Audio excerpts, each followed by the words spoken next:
Jay-Z walks through the office door. I'm like intimidated, what do I say? I got to say something because you're like, Kanye, he's the bomb here in Chicago. And like, y'all need to like recognize him. So this is like going in the back of my head. And so we whip out the research and then we show Jay-Z and we were like, look, this is a real artist. Like he has the top 3 slots. We were just like, this is the bomb. This Kanye is a real deal. Jay is like, he was probably thinking like, dang, I've been wrong all this time, right?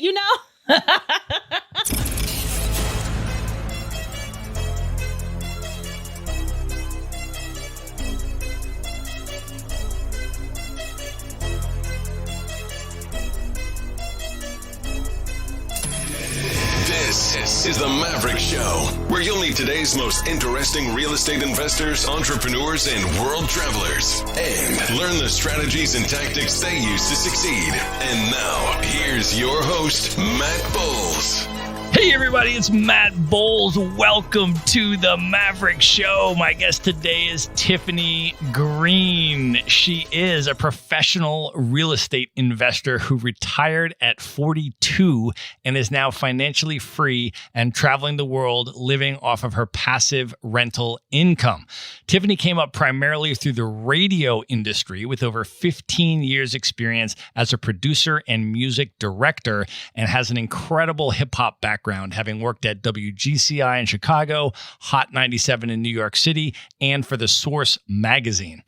And all the while, she was investing in rental properties until her passive rental income exceeded her salary, at which point she quit her job and started traveling the world, living entirely off of her passive income. She has now been to almost 50 countries. Tiffany, welcome to the show. Thanks for having me, Matt. Good to have you here. We got to set the scene.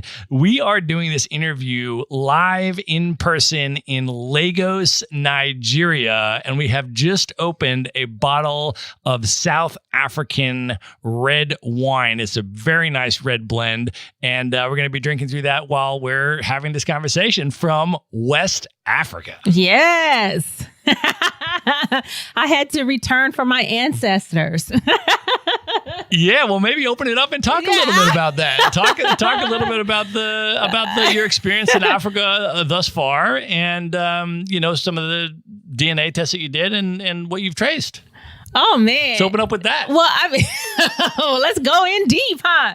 Well, big up to my ancestors from West Africa.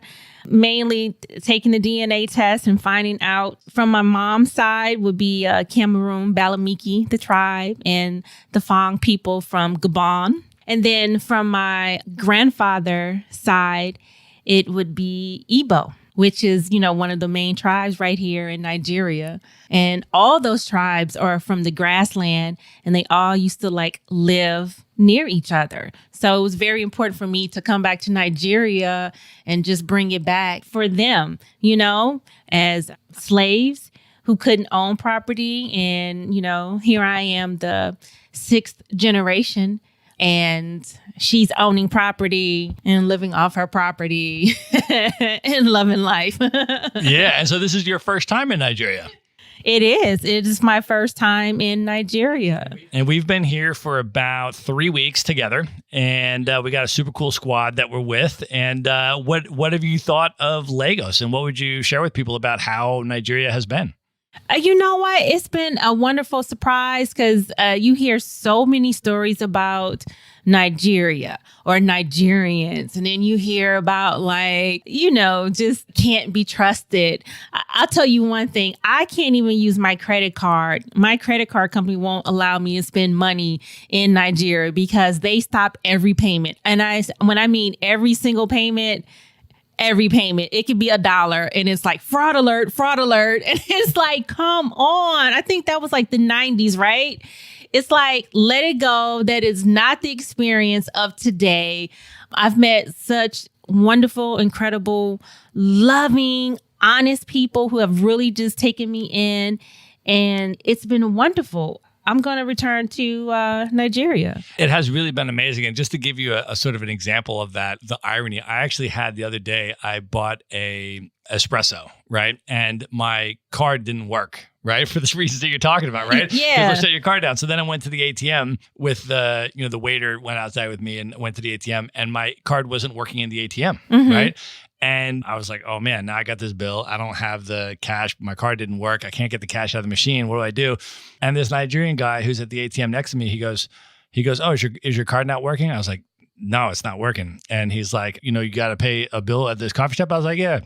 He goes, how much is it? And the guy tells him how much it is. He just opens his wallet, takes out the money, gives it to the waiter. And and I look at him, I'm like speechless. I'm like, bro, how do I get that back to you? Wow. And he's like, don't worry about it, bro. I got you. And he just gets in his car and drives away. Yes. Nigeria. Yes. I mean, countless stories of people just welcoming us, inviting us like we're family.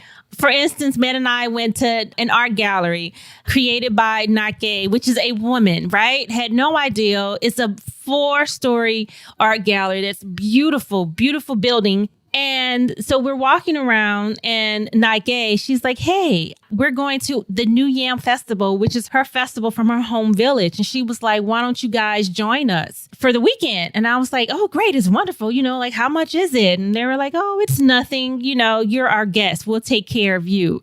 And if I was stunned, I didn't believe it, right? And then so I went back the next day to the gallery to confirm just to make sure I was hearing right. I was like, so you guys sure this is free, right? You're inviting me. I get to ride with you. This is like a 7-hour drive to close to what is it? Matt wanted to make sure that I understood where I was going. Abuja. Near Abuja. Near Abuja. He's like, Tiffany, this is like an 8-hour drive. And I like, look, I've heard about these yam festivals. I'm going. And sure enough, it was like a 7-8 hour drive. And it was completely free. They picked me up at like 4:30 a.m. And we stopped along all these different villages and just meeting people. And of course, when they see me, they're like, okay, you're not from around here. It didn't matter. They just took me in, open arms, smiles. We get to her compound, Nike's compound, which is gorgeous. I mean, it's like a 20-room compound with an art gallery and this huge big mountain, which is really a rock that sits in the back of the compound, and people hike it every morning. And then you get to overlook the village and all this beautiful green scenery. It was beautiful. Yeah. Beautiful. It's been really, really amazing. It's my first time in West Africa as well. So it's an incredible region. I'm going to continue on and go see Ghana and go see Senegal and check out some different areas of West Africa, because it's really been incredible. But I know that, so I just came last month. I was in Cape Town in South Africa, and I was there for about 2 months hanging out. And I know you've also spent a bunch of time in Cape Town, and I wanted to ask you about that, because I remember the last time you went to Cape Town, you had quite a story of getting stranded and then hitching a ride back in a pretty unconventional way. And I was wondering if you could tell that story. Man, I always end up in these like random situations that are kind of sketchy, but somehow they turn out in the most glorious over the rainbow way. So it's like I'm in Cape Town, and this is my first time going to Africa Burn. And I don't know if you know about Africa Burn, but it's like the sister to Burning Man in America. And it's like in the middle of the desert, way somewhere in Tinkertown, outside of Cape Town. And I hired a guy to come drive the rental car to pick me up, right? Because you have to like make your way into the desert and make your way out of the desert. So the rental car company wouldn't allow him to take the car. I didn't know this, right? I'm stuck in the desert and I'm just like, where is he? Oh my God, what is going on? So I pack my suitcase and drag it across the desert, because in Africa Burn, they have their man-made airport. And I said, you know what? I'm going to go to this man-made airport, which is just like a runway they created in the desert. And I'm going to see if I can hitch a ride, right? Like, hey, let's try it. I get to this man-made airport, and the people were so gracious. They were like, you know what? Just wait here. Let's just see what happens. This guy pulls up in his private plane, and he hears my story. And he was like, oh, you know what? I'll take you back to Stellenbosch. You know, Stellenbosch is wine country in Cape Town. And I was like, yes, I can get an Uber from there. Like, so he puts me in his private jet and we fly over the mountaintops of Cape Town. And this is my first time in one of those like little mini jets, right? And you can feel every little bump in the air. And I'm nervous and panicking. And he's like, oh, you know, I've been a pilot for 20 something years. And then he explains to me how, like, he says, don't worry about the turbulence. He says, that's just natural. It's like when he said, it's the heat that's rising up from the mountains and it's causing the plane to go right over, you know, it causes the turbulence, but it's not a scary thing. And he just took away the fear, you know, in my whole body. And I just released and let go and just watched over the mountaintops. And then we landed in wine country. And he didn't charge you anything. He didn't charge me anything. He said he thanked me and I thanked him. And, you know, life is like that. You know, I like if you go in and you don't have these high expectations, you just never know what happens. But my advice is just to like try stuff. I always say yes and ask a question. And my question was like, hey, can I get a lift? You know, on your jet, you know what I'm saying, to Stellenbosch from Africa Burn. Stellenbosch I just spent my birthday in Stellenbosch last month, and it is one of the most beautiful wine countries in the world. And you got to fly for free on a private jet in Stellenbosch. And then people always tell me that, oh, Tiffany, you're lucky. And I don't know why I'm so agitated with that word. When people say that, it's almost like I see red and I'm just like, well, I guess if that's, you know, if you want to call it, but I just choose to call it like, I just think you have to like put together a plan, A, B, and C. And, you know, if A doesn't work, then you go to B. B doesn't work, you go to C. The point is you don't give up. I don't see the luck in it. I just see like the effort. Right. I love that. So let's use that actually to transition and talk a little bit about your, you know, you coming up and getting into the radio space. Can you talk a little bit about where you grew up and how you got into radio initially? Well, I grew up in St. Louis, Missouri, and I had a wonderful childhood. I was raised by my great grandparents.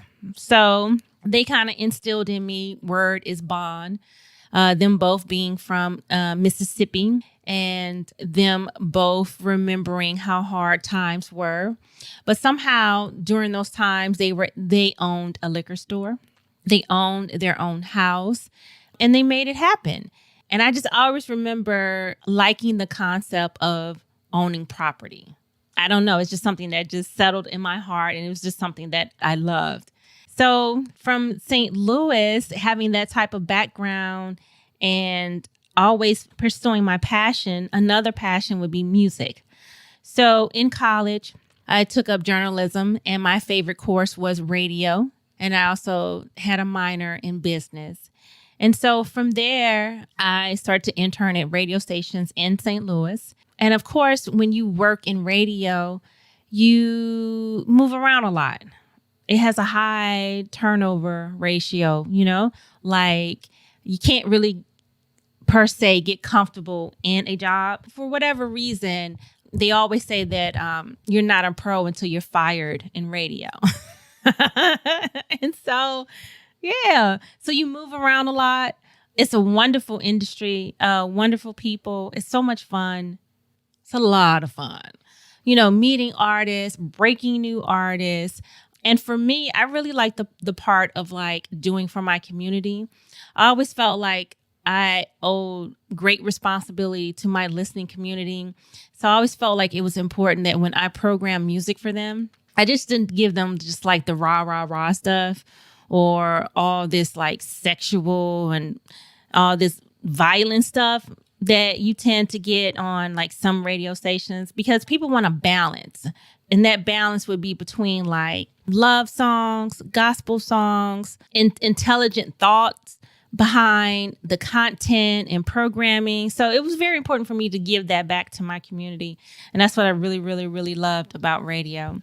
So let's talk a little bit about your hip hop experience in particular, because you have worked for the most iconic hip hop enterprises of all time. I mean, you were with the Source magazine for people that don't know, when the Source magazine was the preeminent hip hop periodical, right? I mean, the preeminent hip hop publication. You were with Hot 97, which is probably the single most famous and influential hip hop station of all time ever in the history of the art form and so forth. So can you talk a little bit about, first of all, maybe you can just start by talking about what does hip hop mean to you as an art form? And then why did you want to go and work for those particular outlets? Well, hip hop was very important for me. I just remember growing up in the 80s. And at the time, like the first group I can remember was New Edition.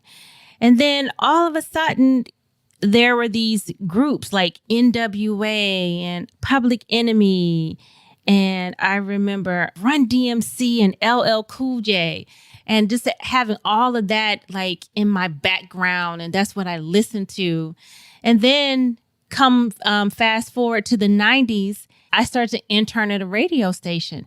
And, this was like a young girl from St. Louis. And I didn't really have anything. It's not like anybody showed me the ropes, but hip hop did. It was a time where you saw young people my age come into like a lot of money. The rappers, the managers. It was a time where a lot of money came into the community other than drugs, right? Because when I was growing up, it just seemed like all the neighborhood boys were into drugs because that was like what was available to them. And then all of a sudden, here's this new form that it's like, oh, it's legal. And I can use my creativity and my talents. And I saw that like flourish around me. And then, when we started to work at radio stations and then we had to work with executives, right? Like huge executives at these record companies. And then all of a sudden, they would be like, hey, let's go to this high-end restaurant. Hey, let's put down the black card. You're just like, what? What is this? And I just remember how like hip hop helped this whole generation of kids who had nothing like transform into like this whole generation being exposed to so many different things that we just never had before. So I think hip hop was very, very crucial for that for me. It gave us a voice because definitely were a lot of messages in hip hop music back then compared to now, I would have to say. And it was like a financial vehicle, right? So important. It was so important. The only downside that I just really didn't like was the negative images that hip hop portrayed, especially Black women in. Like that's the part it just, has always been uncomfortable for me. But it definitely, that was on the negative side. But on the positive side, it just created this whole generation of like, finally, we can have money and do things and send our kids to college or have a 401k or, have a portfolios, financial portfolios. And all of that was so important. Right? And that just was not, we never discussed that because we never had the education or never had opportunities to have stuff like that. So how did you make moves to get in with The Source and WGCI and Hot 97? Because at the time, anybody that was into hip hop, those were the preeminent places to, if you wanted to be in the hip hop scene and working for the top hip hop outlets, those were them. And what did you do from St. Louis to get in with just to contextualize, for people that don't understand kind of the role of Hot 97, like I was a hip hop DJ in the 90s. And, when I was growing up, I lived outside New York City for a few years. And then I went to high school in Buffalo, New York and stuff. But I would come back to New York. And when I did, I can literally remember just even like driving into the city or having someone drive me into the city as a kid, before I was even in range, I would have it on Hot 97 before it even came in, and just waiting for like the music to start when I got close enough to the city, because it would be all new stuff that you would just never hear outside of that market. And then I would go in and I would go to all the record shops in New York, because they would have records that you could not get in other cities. You couldn't get them in other places. New York was that for me. And it was so special. And it was so amazing, because the Hot 97 would just break everything, all the new artists, especially the New York City based artists. And it was just incredible. And so anybody that was into that East Coast hip hop scene, that would be the preeminent place to work. And similarly, publication wise, with the Source magazine. So how did you make that move to get in with those publications and those stations? It was really an internship, which I'm so sad to see internships go out the window. Like, unpaid internships. Like, I know that's like a dirty word now, and it's so awful, but that really gave an opportunity for kids who didn't have any connection to the business. I didn't have a famous uncle or something that could just be like, hey, come on into this radio station. Here, it's wide open for you. I had to go and work for free and with an internship. And then that allowed me to meet people, that allowed other people to see that I'm an asset, that I'm a resource. And then they hired me. And then from there, once I had my foot in the door, and like my first station was in St. Louis at Magic 108. And then from Magic 108, I got an opportunity to become a music director at WJBT in Jacksonville, Florida. And so here I was, moving away from home for the first time, living in Florida, which was like a whole new world for me.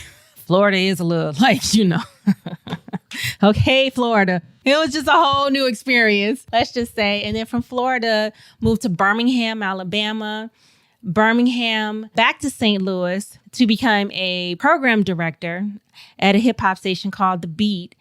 And then on to Chicago, and then on to New York. So you move around a lot, but you create and make a name for yourself. And the cool part too is that I kind of came in to a time where now, radio stations across the country could like work together, right? We would get on a conference call every week. And then, so here I am on this conference call with all these big wig radio programmers, and they get to know my name. And then I get to tell them, hey, this is what I'm feeling. This is hot. And then next thing you know, you're like breaking new artists, and those big wig program directors are like, hey, what's that kid? What's her name? Tiffany. What is she feeling this week? Right. So you start to like build your name. And then next thing you know, you get to work at some big name markets coming from little St. Louis. So, that's kind of like how it happened. It was also a wonderful time too.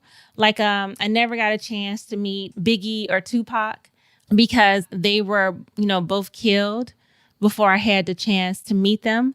But everybody else after them, I was able to meet or help break a record for big name artists, from Nas to Jay-Z to Kanye. And R&B was such a big deal for me too, from Alicia Keys or so many artists. I remember Floetry was such a big deal for me, and countless artists and stuff like that. So that's kind of like how it happened. So how would that work? How would you sort of break artists? When you're the music director and you're doing that, how exactly does that work? And then what would be the response to that as you would be doing that and people would be coming to you? And how did you sort of, can you explain a little bit of the inside about how that worked, and then how you met with different artists and what that was like?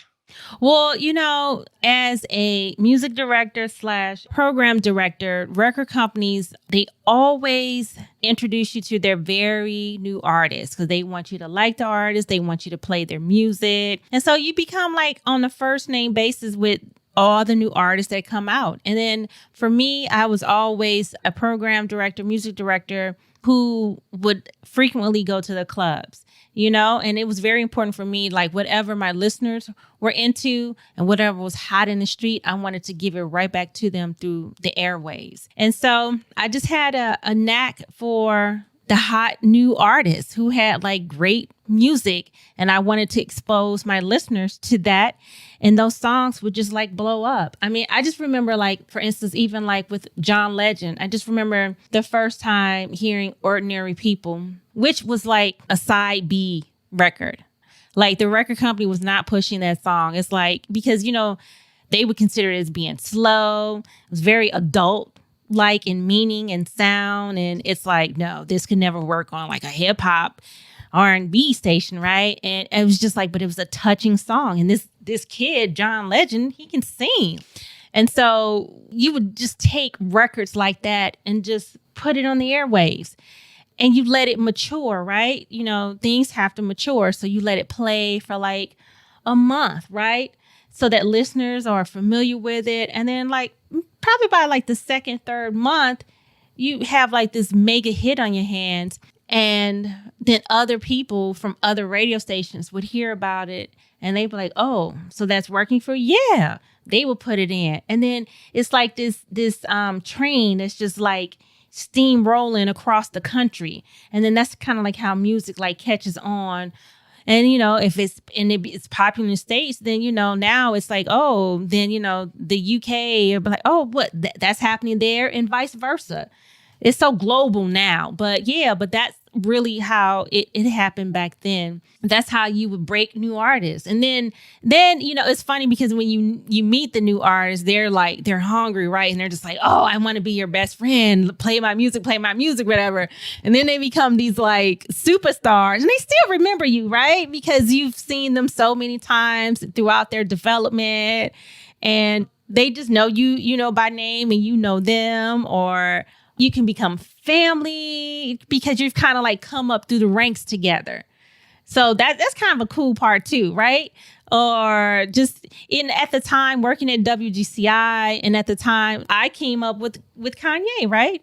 And so Kanye would, you know, I know everyone's like, oh, he's acting and he probably needs some medication or something like that. But it's just like, I mean, Kanye always was like that rapper in the corner listening to his beats and rapping. And like, he didn't care if you didn't like it. He liked his stuff and he knew his stuff was good. And that was just Kanye. So yeah, respect his talent. You know, he's an artist.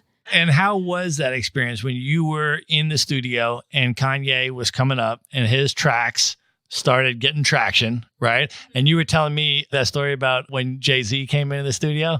Well, yeah, because this was the time where like, so Kanye was like, he started getting respect as a producer, and, you know, they were not feeling him as a rapper.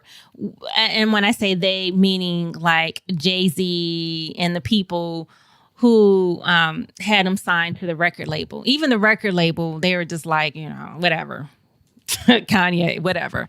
It just so happened Jay-Z was visiting the radio station at WGCI, and Kanye, we do weekly research, and Kanye probably had like the top 3 number 1 slots on our radio station. And WGCI is a pretty big deal. And, you know, Jay-Z walks through the office door and, you know, and I'm like intimidated, you know, voice cracking, barely can speak. And I'm just like, what do I say? I got to say something because you're like, you know, Kanye, he's the bomb here in Chicago. And like, y'all need to like recognize him. So this is like going in the back of my head. And so we whip out the research and then we show Jay-Z and we were like, look, this is a real artist. Like, he has the top 3 slots. And I think at the time, one of them was Alicia Keys. What is it? You Don't Know My Name or something like, I can't even remember, so long ago. And we started playing Alicia Keys' song from like an unedited version from Kanye. It wasn't even fully mastered yet. We were just like, this is the bomb. And we put it into the radio station. Again, nobody didn't know who Alicia Keys was, right? Probably like number 2. And then Kanye's was Jesus Walk was probably like number 1. And then all of that, you know, we started playing early. And so when Jay-Z sees the research that backs up like, hey, we're just not like hometown favorite radio station trying to back up Kanye. This is real deal. Like, people love his music. And so then I remember the time the radio executive, they get on the phone with the New York executives and they were like, hey, this Kanye is a real deal. They called the New York office from Chicago. Hey, yeah, this Kanye is a real deal. Like, no, we really need to like back him. We need to really get behind him. And, and Jay's standing there like, I wish I could do a Jay-Z voice or something. And Jay is like, he's looking at it, right? And Jay kind of like analyzes stuff, right? It's not like he has a lot of words to say, but he, you see the like wheels turning, him thinking. He's like looking at this research. He was probably thinking like, dang, I've been wrong all this time, right? That's probably what he was thinking. And literally they started like getting behind Kanye. Yeah, that's amazing. I love these inside stories too, in terms of like how all this stuff transpired, right? Because when you're outside, like you don't see all of this, internal stuff and how this stuff actually goes. You just see like whatever comes out, right, from the top. So do you have any, when you were at Hot 97, can you talk a little bit about, just because that's like super, near and dear to my heart. Do you have any sort of like inside stories you can share about, like, maybe people that you met there or people that impressed you or left an impression on you, or any kind of, stories about what it was like to be inside working at Hot 97? Hot 97 was very interesting.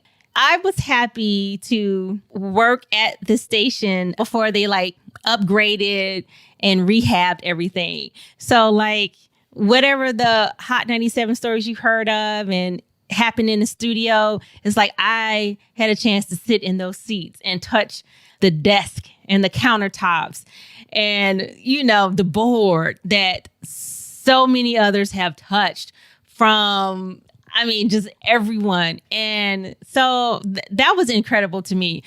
And it was so cruddy and grimy, like in the studio, like it had been lived in, it was lived in. And you felt all that energy as you like walk through the hallways. Yeah, just an incredible time. And at the time I was working with the morning show with Cypher Sounds in Rosenberg. And also the program director, Ebro. But Ebro's on the morning show now. He heads up the morning show now. So very fortunate to like work with those guys. And just all the artists that like come through the radio station. And mind you, radio, more than just artists come through the radio station. You have politicians, you have sports figures. Everybody wants to come through the radio station to like deliver a message. So I've been blessed to have just chosen that as my career. Are there any people that kind of stand out to you that you've met over the years, working in these capacities that, really enamored you or impressed you, or that just kind of stood out that really made an impact on you? Any people? I want to say stories that have impacted me, something where I wish I could have gone back and changed some things. I just remember at time when you get to meet these artists and they're very sensitive, right? And they're coming to you at a time where it's like you hold the power to make or break them. And, sometimes I don't think I really realize that, because they're very sensitive. And I'm such a like focused person. Like it's almost like a dog with a bone with me. It's like when I like focus in on something, like that's just what I see, right? And it's like, I wish I had a little bit more finesse. For instance, like I remember the time when Jennifer Hudson, she had just lost the American Idol, but she was still a hometown favorite for Chicago, right? So she comes to the radio station and you see this look of, she's defeated on her face, right? She has this look of just like, she's so sad because she lost American Idol, right? And so she's sitting in my office and she's sitting there with her head down. In my mind, I just wanted to like shake her, right? And I just wanted to be like, girl, no, you're good. Like, it's going to be good. It's going to be all right.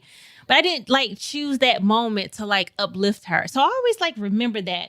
And now to see her like go on and do all these things in spite of not winning like American Idol, right? Like who cares she didn't win? Like, look at her now. So sometimes like those opportunities, those missed opportunities, I just wish I would have like had the courage, just like I had the courage to like tell Jay-Z about Kanye. I just wish in that moment to kind of like encourage her at that time. Sometimes when people just need that, they need you to uplift them, you should do it. So I think that's kind of like taught me to kind of like speak up and just say things, kind of like help people in those moments or whatever. I love that. I know one of the other people that you really admire and appreciate out of Chicago is Common. I love Common. Can yes. you talk a little bit about Rashid. why you like him and any Everybody likes Common. and, well, can you talk? I mean, but you've met him, and not everybody's met him. So can you talk about what he's like and why you appreciate him? Because everybody loves, that it's that always like that one guy or one woman in the room and everybody just loves them. Like they just have this smile that lights up the room. But then at the same time, Common is kind of like the only person that I kind of know where everybody just knows him by his first name. Like that's just how real he is. You be like, oh, that's Common, but you choose to call him by his first name. You be like, what's up, Rashid? He's bigger than Common. His personality, his love, his warmth, his care, his thoughtfulness.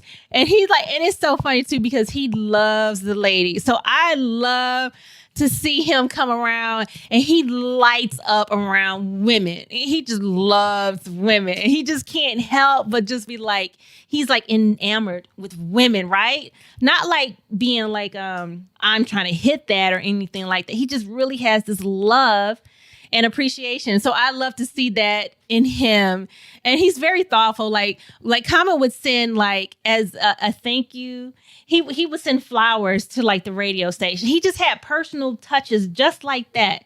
Like to just make you love him, right? And he's always like giving back, always wanted to uplift people, promote his community, give back to his community. I mean, you can't help that. He's a great guy.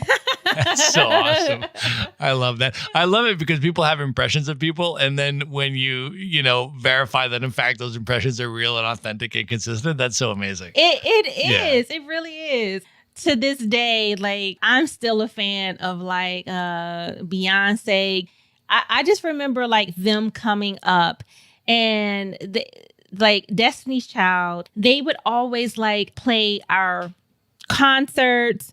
So again, when artists are new, you see them constantly. They're coming through the radio station. They're performing for you, or you're going to their concerts and you're backstage and you're interviewing them. And so you get to like, you become familiar with one another. And so it's so funny because to this day, like, Beyonce's just mega star and Kelly, all of that. And like, when they see you out, they'll be like, I mean, Beyonce may not know my name, but she's like, wait a minute. She'll do like a head nod, she's like, I know you from somewhere, but it's like, that's like the kind of cool stuff or whatever. And just like coming up with people. And she's another good one. Her, Kelly, just hard workers. Like they've always been hard workers from like day one. And it carries through, right? It just carries through. Like that's who they are. So awesome. So, all right. So as you were coming up through radio and doing all of this stuff, you were also investing in real estate on the side. So I want to get into that as well. What got you into real estate investing initially? And can you just talk about your first real estate investment and how you started? What got me into real estate investing is radio. Again, radio has this turnover rate. You could be employed one day and unemployed the next day, and you could be at the top of your game, and that doesn't stop an owner from coming in and flipping the format, or for whatever reason, you can lose your job. And that always stuck in the back of my mind. For me, I said, well, if I buy a house, because I was like, I have to buy a house. I don't care what I do. I was like riding around in a Honda Accord for 10 years and people were like, Tiffany, please get rid of the Honda Accord. You know what I'm saying? I was like, I don't care. I want a house, right? And so I would like save my money. And when I decided to buy a house, I said, you know what? I need to buy a duplex. Because if I'm ever fired from radio, how can I afford this big mortgage? And so it was like an insurance policy for me. And this was back in like 2003. And the only thing I would look at were duplexes. I was not looking at a single family home. And that was my insurance policy for radio. And that's how I got into real estate. Because in my mind, I was going to do radio forever. Like, this is a passion, it's a love for me. And so I brought a 2-flat on the South Side. And I remember at the time, Kanye's manager at the time was John Monopoly. And I was so terrified. And John was like this big man around town who understood real estate and investing and all this other. And I was like, John, should I buy this house? Like, in this neighborhood, and I was still kind of like new to Chicago. And he was like, oh yeah, you'll be fine. Buy it. And I bought the house, and I just remember at the time it was in this neighborhood. It was kind of a bad neighborhood, but it was a 2-flat. It had good bones. And to me, it was in a neighborhood that was going to like eventually come up. It was so close. It was almost 5 minutes to downtown Chicago. It was around parks, a quick walk to the lake. It had every transportation was public transportation was right there at my feet in this particular neighborhood. And we had all kind of schools around it. And I just felt like, you know what? It's going to be all right. And it's funny because to this day, those are the factors that I look for when you purchase a property. And it all kind of, for me, started like as common sense. And so that's how I got into real estate. And throughout my radio career, that first house that I bought, a 2-flat, in 2003 has always been with me. And, when I did lose my job in radio, that 2-flat was there. And that 2-flat, I was receiving income. One of the units paid the mortgage and the other unit was income in my pocket. And so it just made sense to repeat. And can you talk about, yeah, absolutely. Buy more. I mean, absolutely. And by the way, we at Maverick Investor Group have been helping our clients buy in rental properties in markets that we consider to be investor advantaged markets. And one of them is the South Side of Chicago, which we've been helping people buy 2-flats in the South Side since, at least for probably the last 7 years or so, since we've been in business. And those are just, really, really solid cash flow plays, exactly like you're talking about. So once you did that and you had that and you felt the security of passive rental income, what then was your next move and how did you move on to build your portfolio from there? Well, when I lost my job in radio, from there, I've always wanted to like travel the world. So I was like, you know what? I'm going to start this like working with artists on the other side of radio. I'm going to try to manage an artist because they travel around the world. So it wasn't even really about working with artists. It was really about like, how can I get around the world, right? Because I always have these plans A, B, and C, right? And I started to work on the other side. But that kind of traveling really didn't suit me because when you manage an artist and you're traveling to these countries, it's like you only have a day and you're coming in trying to set up for a concert. You don't get to see the city and you're go, go, go, go, go. And I was just like, well, this is not really turning out. This is not really working out for me. And so I purchased a property in New York because the artist that I was managing was based in New York. So I moved to New York. So this time I buy a condo and it was a very high-end condo. I went to some investor conference and they were like, hey, if you're going to buy property, buy something that's really, really expensive and then let it appreciate, right? So I follow the model, right? But they didn't tell me that the market was going to crash like the next month. Like I buy it in October 2008 and then boom, November, the whole economy just blows up. And my whole life savings, it was stuck in this condo. So I literally had to like move out of the condo and rent the condo. And so I have my whole life savings in this condo in New York, but I still have the 2-flat in Chicago. 2-flat still saves me. The condo in New York, I was fortunate enough to rent it out, but the rent covered the HOA fees and the taxes and the mortgage, right? So no income was coming from that. So I was stuck. I had to hold on to it until I could cash out. So, but it was a good learning lesson for me. So finally, probably like 6 years later, it cashes out. I held on to it, and I was able to receive a loan modification. And again, people will say, oh, Tiffany, you were lucky. You got a loan modification. And again, I'm like, no, but I applied like 10 times. But after those two experiences, in terms of the lessons learned about real estate investing and what types of assets you want to buy, what did you then go on to buy more of? So then after having that experience, and I was able to cash out of that condo, thank you. I was able to cash out and have this pool of money. So in my mind, I said, you know what? I need to go buy more multifamily units, right?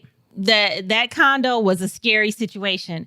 And so that's what I did. And so I had a list of like 5 markets where you could buy low, but they had high rent. So I started to look at Little Haiti in Florida.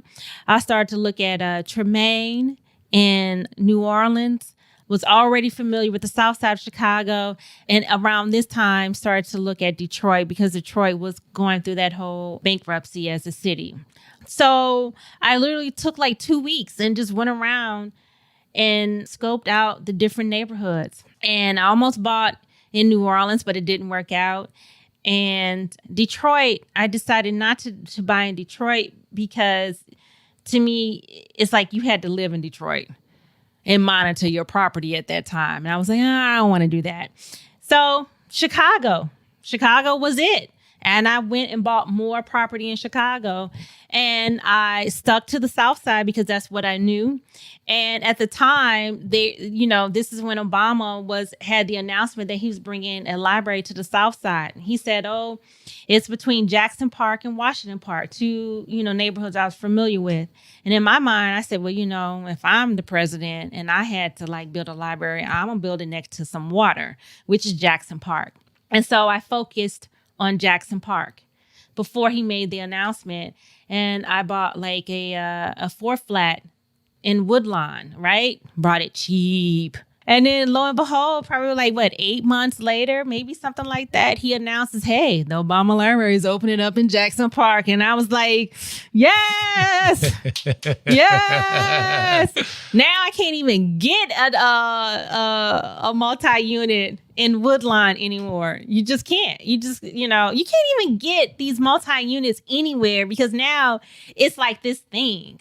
Right? It's got its own equation, buy a multi-unit, forget about single families home because this is where the money is. And I was like, that's been my thing since 2003.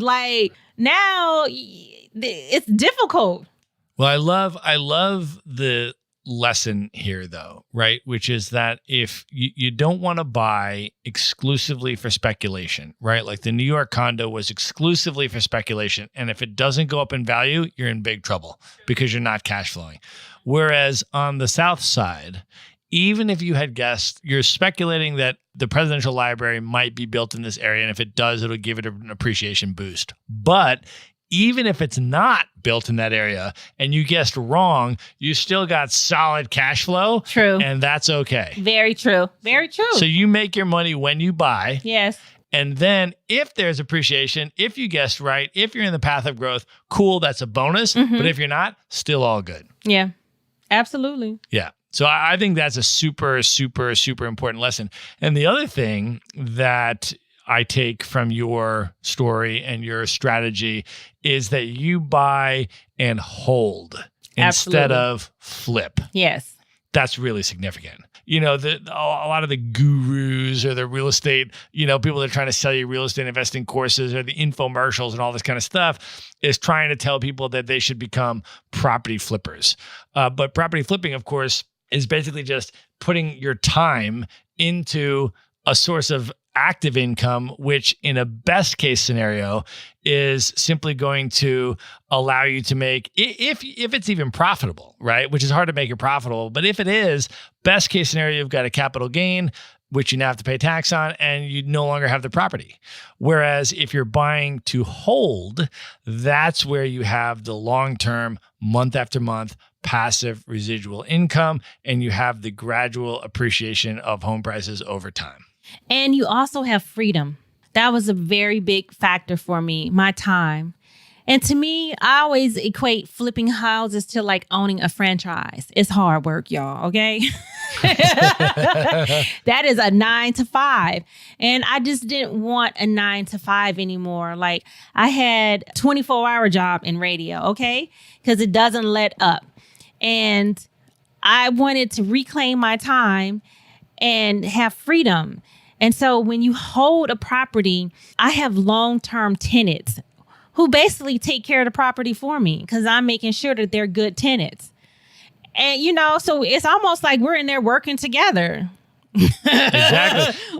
or they're working for me. Right, exactly. And you have a reliable stream of passive residual income that covers your expenses, so you don't have to put in the hours and the work and all that at the job. Yes. And you can travel the world and do your thing. Yes. And have your expenses covered. Yes, absolutely. That's exactly it.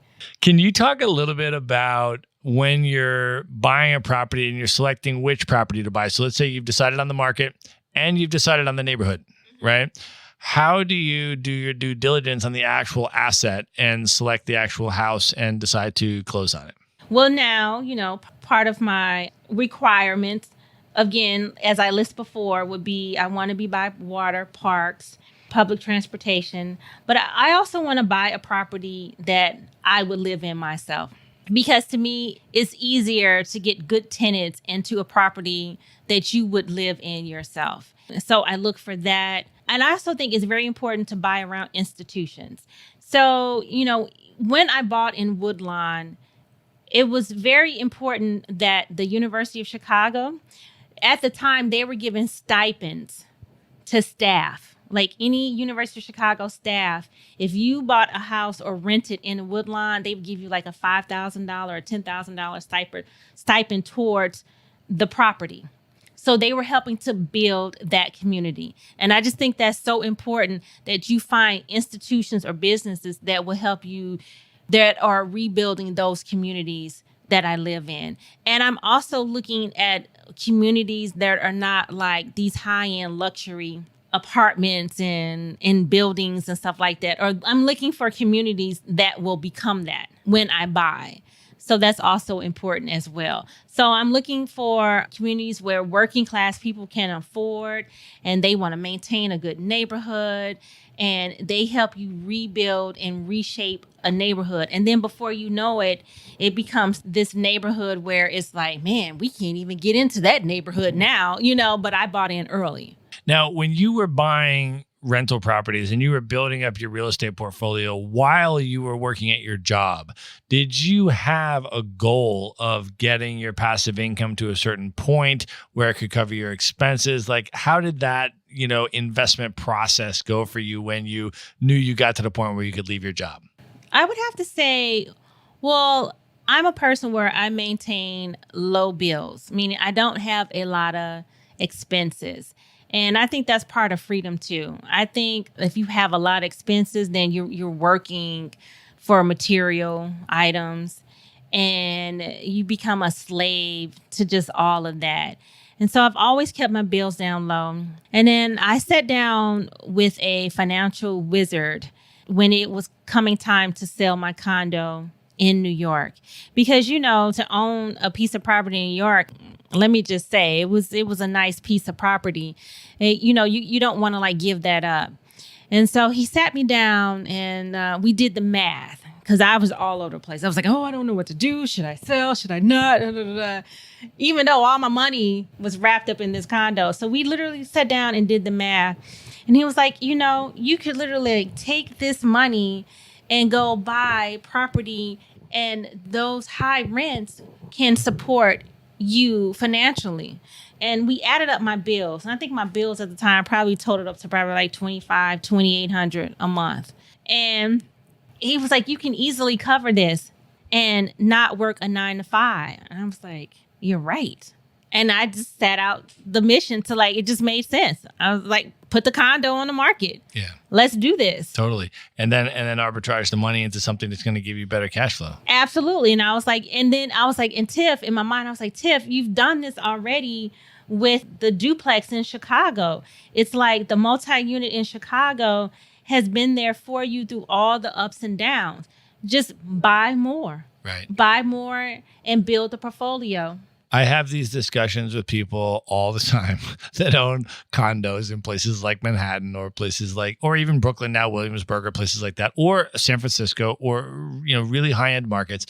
And they say to me, oh, I don't know, should I, same thing you just said, right? Should I sell this? And then my market might go up. This might happen, whatever. I said, how much is your condo worth? It's worth $1 million. How much can you rent it for? I can rent it for $4,000 a month. I said, okay, let's say you have $1 million of real estate, you can rent for $4,000 a month. We at Maverick Investor Group help our clients buy single family homes in good markets or 2 flats on the south side, right? Things like that. But let's say a single family home for $100,000 that rents for $1,000 a month. Okay. So you can have $1 million of real estate in New York and get $4,000 of income, or you can sell that, buy 10 single family homes for $100,000 each. You still got $1 million worth of real estate, but now instead of $4,000 of income, you got $10,000 of income. Simply by arbitraging your real estate. You have the same $1 million worth of real estate, but if you put it in another market, you get $10,000 of rent instead of $4,000. Yeah.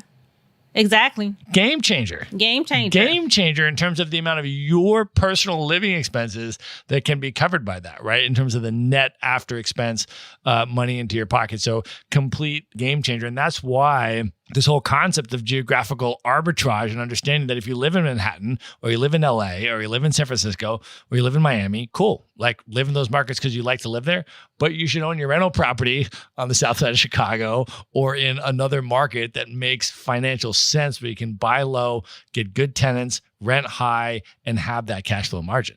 Yeah. And then those are the kind of tenants too that'll see you through hard times as well, like the working class. Because a lot of times in those luxury top tier markets and people start to lose their job and they have all this material stuff that they're paying for.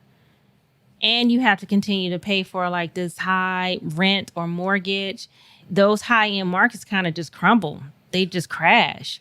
And then you're left with paying that mortgage. Or, if you're holding on to like a luxury apartment and stuff like that. Right.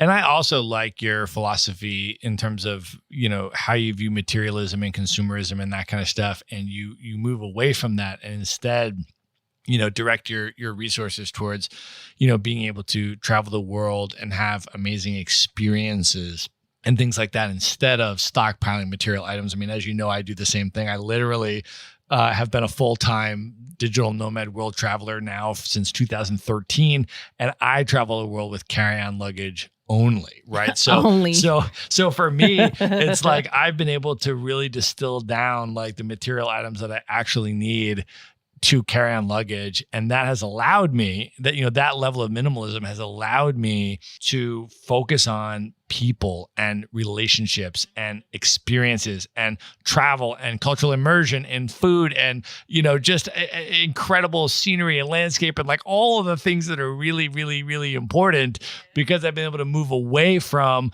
the, social whatever indoctrination and pressure to stockpile a whole bunch of expensive material items. Mm-hmm. So true. Yeah. It's so true. And it is funny because, again, I just remember that Honda. I love my Honda. I'll go back to my Honda in a heartbeat if it was still around. I swear I would. I love that. Let me ask you this now, and just moving into the travel, because I know that's something that's really important to you. And I want to just start off by asking you a very broad question about what travel means to you. What do you get out of travel? Why do you travel the world? I travel for freedom. That is like a constant thing in my life since I was little. I would even like when I was in college on spring breaks, I would just like go to places I've never been before, even just by myself. I'd be like, I want to see this. And it was just the freedom to like meet people, I think seeing things for myself is very important to me. So I got to touch it, feel it. I want my account of something, not someone else's story. So that's very important to me. And travel just allows all of that. And I love history. And sometimes, history can be so tainted. And I need to just go see it for myself and acquire history, acquire food. And I think travel allows you to compare things, because if you grow up in just one environment, And all you have to compare is that one environment.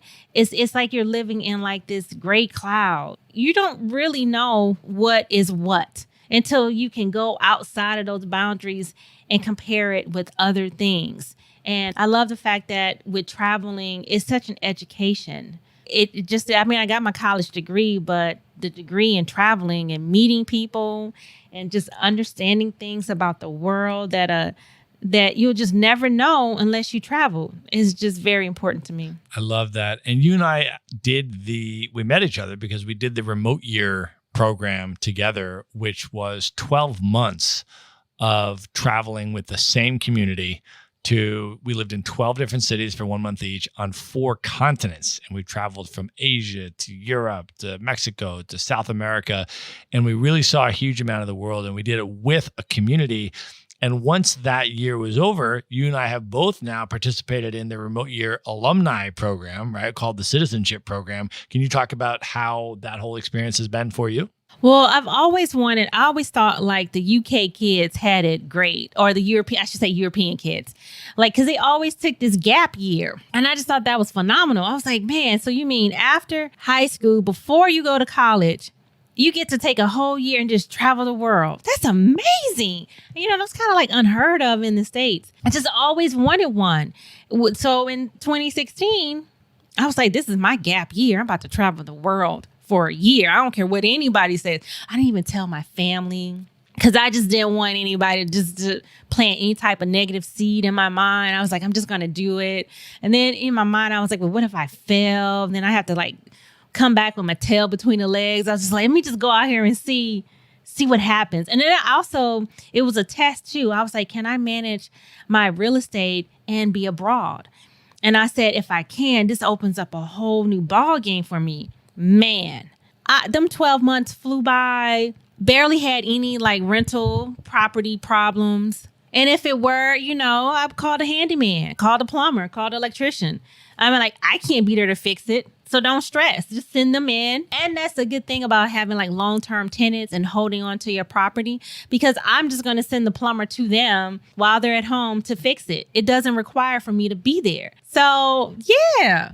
It is amazing. So that 12 months really showed me the freedom I could have with real estate. And, that my tenants never knew where I was. I kept the same local number. And, so the tenants would be like, hey, are you going to come around? I haven't seen you. And I'd be like, oh, I'm like, yeah, no. Trust me, they're not asking for the landlord to come around, okay? I think my tenants love that I have kind of like a hands-off approach with them. I trust them. They trust me. I mean, I really do try to vet and have a real good personal relationship with my tenants and stuff like that. And they take care of the property as if it's their home. And I appreciate that. And I take care of them. Like any little problem, they can call me. I have no problem in fixing anything in my property. And I also think it's cool because, when a tenant does leave, I always take the opportunity to go in and try to upgrade the property so that I can have low maintenance calls throughout the year. I think that's important too, into like allowing yourself to have more freedom and just not being bogged down. For me, once you get to a point in real estate, it's not like having a 9-to-5 at all. And it was funny too, because in remote year, we started out with like 72 people. We all traveled together. And so by like the third month, everyone was scratching their head and they're just like, what do you do again? Well, they weren't just like, some people were like, what do you do again? But then when they understood what you do, people were like, I want to be Tiffany Green when I grow up. Because they couldn't figure it out. They were like, we see you at the events, but we don't see you in the workspace. Yeah, exactly. You're not taking phone calls. Like, you're just like moseying in. You're just out doing things every day. They were like, you get to walk in with makeup and hair done. Like, what do you do again? You're like real estate investing, homie. It was so funny because then people like one by one would take the time to want to like have a one-on-one with me, right? Because they're just like, I really really need to figure this out. Yeah, for sure. Do you know how many people, even from our remote year group, are waiting for this interview to be published live? They're like, interview Tiffany Green. We want to understand what she does and how she does it because we want to do that. We want to do that. Yeah. That's amazing. Now, one of the other things that you do that I want to ask you about is, in addition to traveling with the community like Remote Year, you also do a lot of solo travel.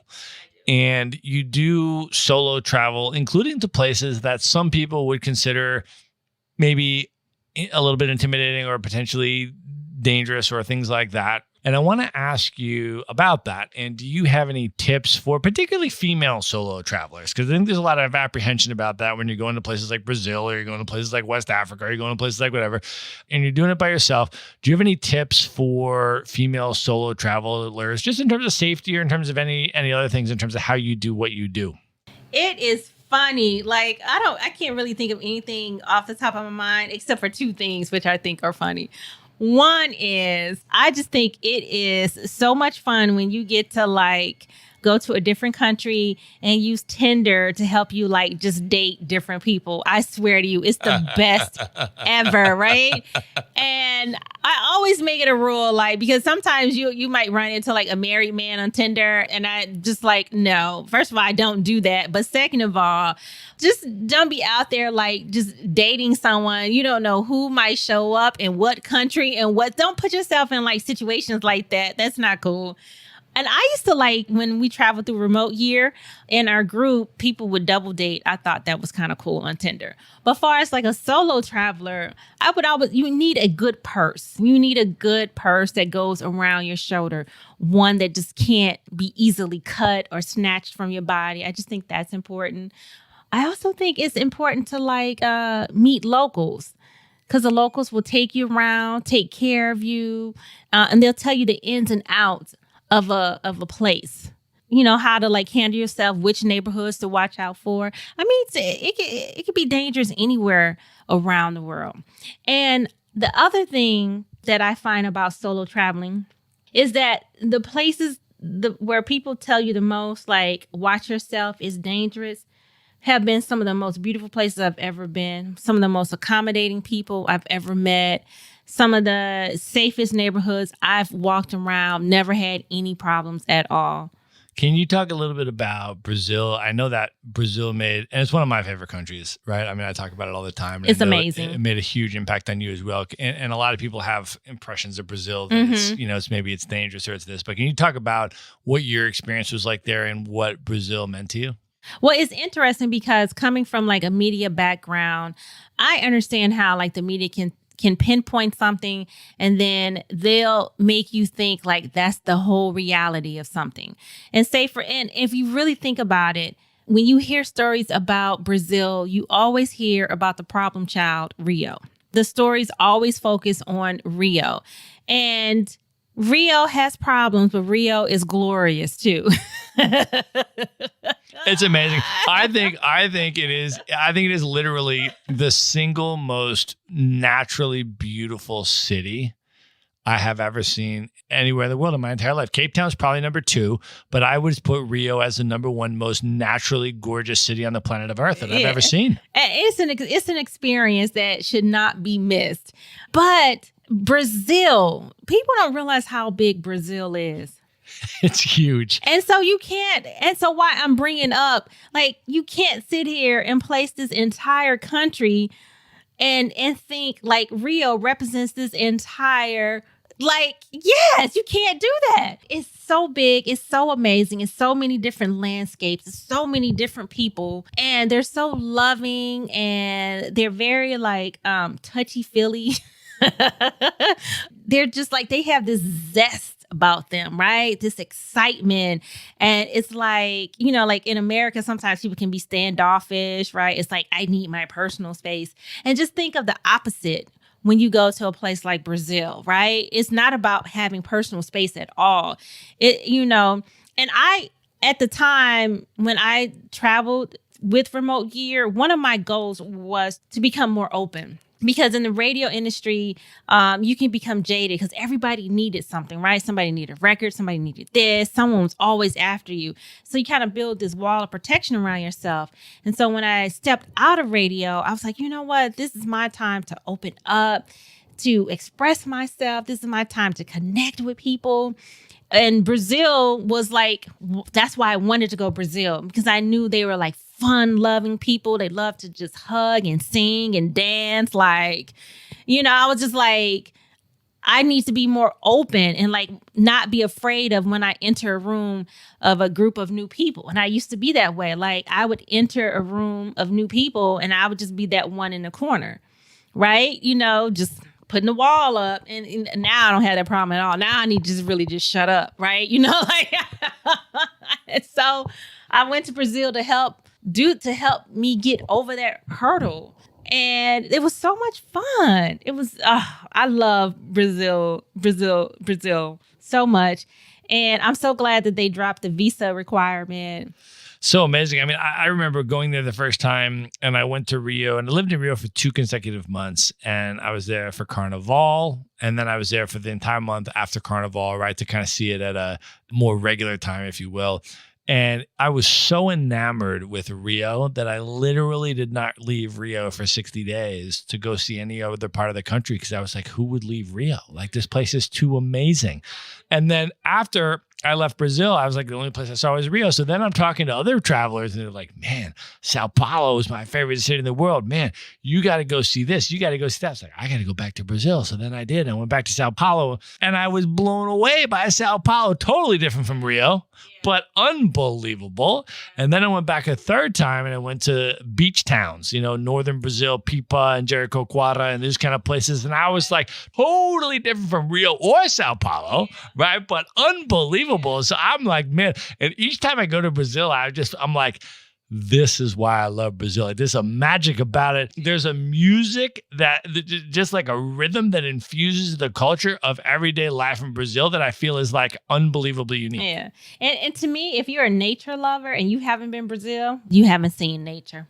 It is that amazing. It really is. The landscape is so different from the north, from the south, from the center. It's amazing. And I always tell people, just imagine like when the continents were like all together and you see where Brazil broke off from Africa, and Africa has stunning landscape. So imagine a piece of Africa breaking off and floating over. That's Brazil, people. Like, that's how wonderful it is. Like, it's amazing. It's completely epic. I'm just like, I have the 10-year visa, so I'm excited to plan my next trip back there. I feel like I need to go at least once every 1 or 2 years and just see a new part of it. 'Cause it's such a huge country, and every time I go, it's just heartwarming and magical. So amazing. All right, Tiffany, at this point, are you ready for the lightning round? Yes. Let's do it. The lightning round. All right. We're starting off with this one just because we spent so much time talking about your hip hop background. I am really excited to ask you this question. Who are your top 5 hip hop MCs of all time? It would have to be, not in this order, but top of mind would be Nas. I love Nas. Oh, I love Jay-Z's first album. Just love it. Tupac. Oh, I love Tupac. Yes, I like Tupac over Biggie, but Tupac. I would have to say Rakim. It's a good one. Probably have to say Rakim, and I'm such a Big L fan. Big L. Big L. That yes. is awesome. Yes. That's a great top 5. I love that. Awesome. All right. Next question. If you were able to have a dinner with one person who's currently alive today, could be celebrity, author, public figure, artist, musician, anybody that's currently living today who you've never spent meaningful time with, who would you choose and why? I don't really know, but I guess off the top of my mind would be Samuel L. Jackson. That would be amazing. He just doesn't give a care, right? And I love that attitude. It's like when you reach a certain point in life, you're just like, I don't care. Like, he's so funny, but he's so sincere. I don't know. I would love to sit down and just talk to him. I think I would just laugh the entire time with him and just to listen to his voice. That's an amazing answer. I have to agree. That would be unbelievable dinner. Yes, I would love that. That would be so entertaining. Could you not imagine? I agree. That's an amazing pick. All right, Tiffany, knowing everything that you know now and all the lessons that you've learned throughout your life, if you were able to go back in time and give one lesson to your 18-year-old self, one piece of advice, what would you tell 18-year-old Tiffany? To start investing earlier. I guess I bought my first house at 32. So I would say save. Like all that money I spent on crazy stuff in college. I mean, I could have just saved that and just really bought property like out of college, in college. Yeah, I would have told myself to do that. Because you bought your first property at 32 and you retired at 42. So that's a pretty amazing 10-year stretch. And so if you had started that much earlier, right, you could have started traveling the world on your passive income that much earlier. Absolutely. I love that. And I think it's so important that we spend so much time, I did, like making other people rich. Meaning like other radio companies and the entities, like making them money because they gave me a paycheck for it. But at the same time, and I gave them all my time, energy, and resources. And I didn't like reserve any of that for me. So I think it's important to do your best on the job, but you can't just exhaust yourself and give it all to them. You have to leave some and do something and build something for yourself. And so at 40, the light went off. I said, you know what? I'm unhappy right now. And I keep doing all this stuff for these companies, but what am I doing for myself? And I was like, I don't want to be that 50-year-old in the club. Like, yeah, what's that new joint? What's that? You know what I'm saying? I was like, no, you need to change something up. And that's when I started to seek, how can I support myself, right? What's the plan to put in action for me? How can I incorporate myself? And I started to do that at 40. I love that. That's awesome. Just making the decision that you're going to take control of your own financial future and then doing it. Yeah. That's awesome. All right. Next question. What are your top 3 travel destinations you've ever been to that you'd most recommend to other people to visit, check out? Okay. Not in any particular order, but what pops to mind would be the Philippines. The Philippines are amazing. Right up there with Brazil. And it's so untouched. It's so undiscovered. Why do you think people don't go to the Philippines?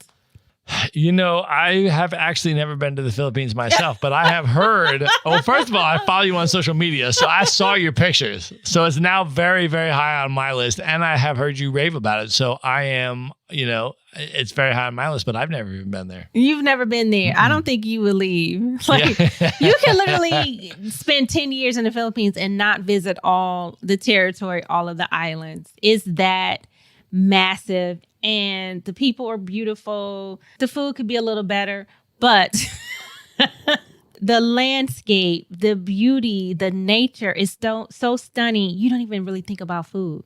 Can you not? Other places you're like, oh, the food. You don't really think about the food there. It's really amazing like that. So the Philippines, I love Brazil. What would be another one that I've been to, right? Yeah, that you've been to that you most recommend. So Philippines, Brazil, and what's your third one?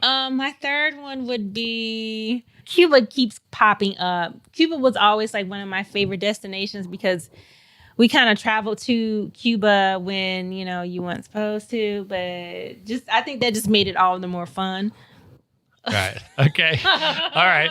Cuba number 3. So next question. What are your top 3 bucket list destinations that you've never been to that are currently the highest on your list to visit?